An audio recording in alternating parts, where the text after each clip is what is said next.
안녕하세요.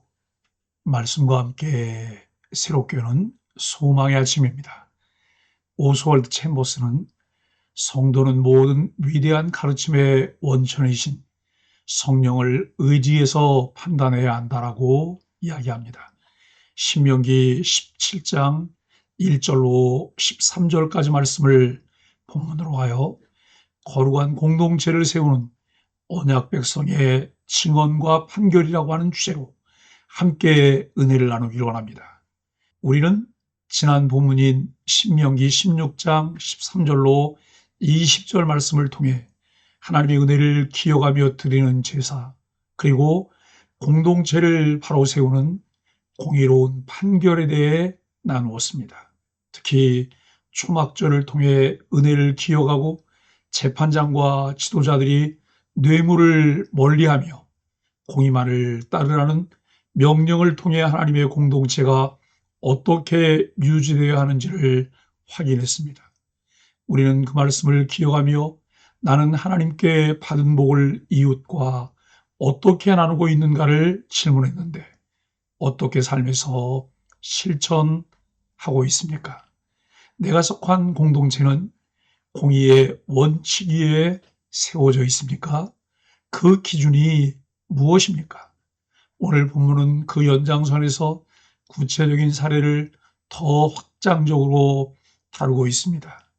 공동체 안에 거짓과 우상이 들어올 때 하나님의 이름으로 정의롭게 대처하는 증언과 판결의 중요성을 말씀하십니다.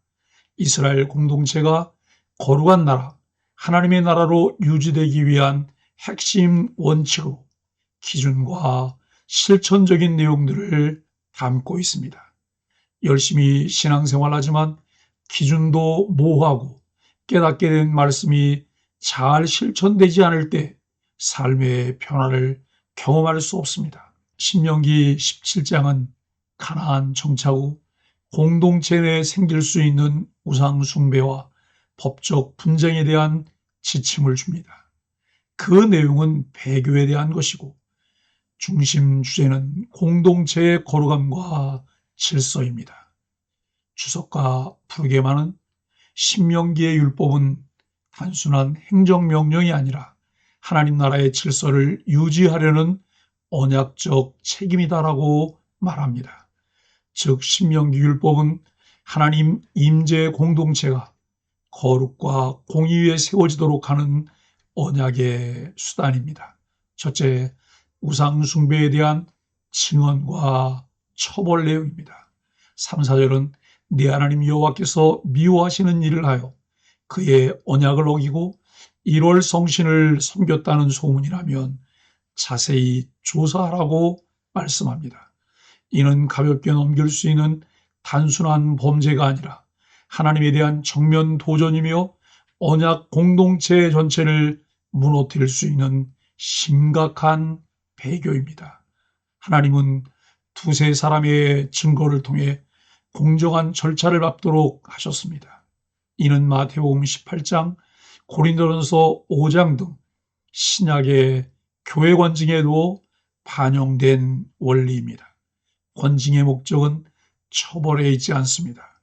거룩함에 있기 때문에 온유함과 부드러움으로 접근하면서도 단호해야 합니다.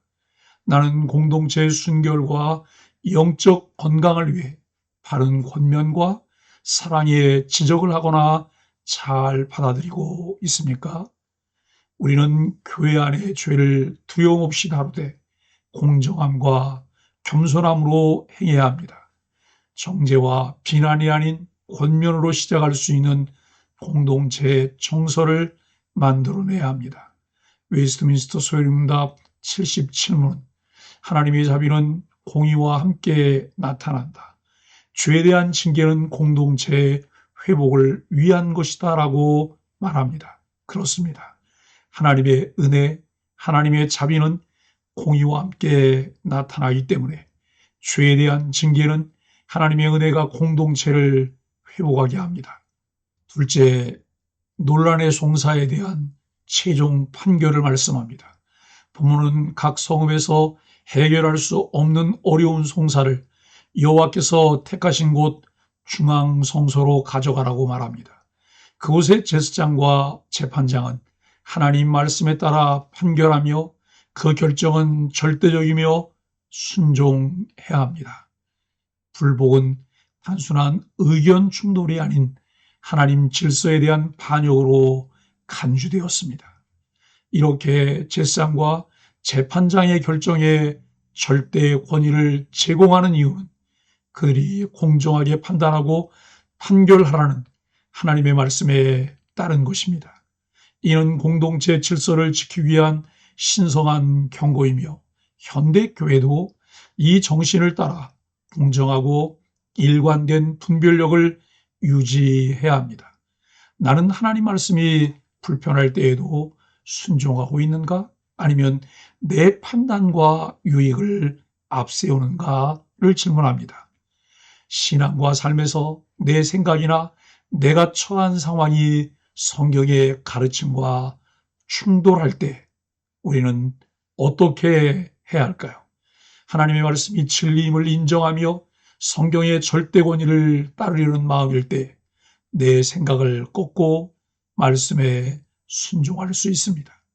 교회와 가정에서 분쟁이나 판단이 필요할 때 감정이나 이익이 아니라 하나님의 뜻을 중심에 두어야 합니다. 스스로 무엇을 결정하고 교회에 통보하는 자세가 아니라 어려운 문제가 생겼을 때 조언을 구하고 말씀으로 지도를 받으려는 자세가 필요합니다. 교회 지도자와 함께 숙고하고 성경이 가르치는 방향을 따라 순종하겠다는 신앙적 자세를 배워야 합니다. 하이델베르그 요리문답 104문은 하나님은 권위 있는 자들을 통해 그분의 뜻을 나타내신다. 우리는 정당한 권위에 순종해야 한다고 가르칩니다. 사랑하는 소망의 가족 여러분, 신명기 17장은 우리에게 묻습니다. 너희는 하나님 앞에서 정의를 세우고 있느냐? 우상과 불의 앞에서 잠잠한 자가 아니라 말씀을 따라 행동하는 백성이냐라고 묻습니다. 거룩한 공동체는 자동으로 만들어지지 않습니다. 구원 이후 점진적 성화도 저절로 이루어지지 않습니다. 하나님 말씀에 대한 두려움과 사랑, 그리고 정직한 순종이 모여 세워집니다.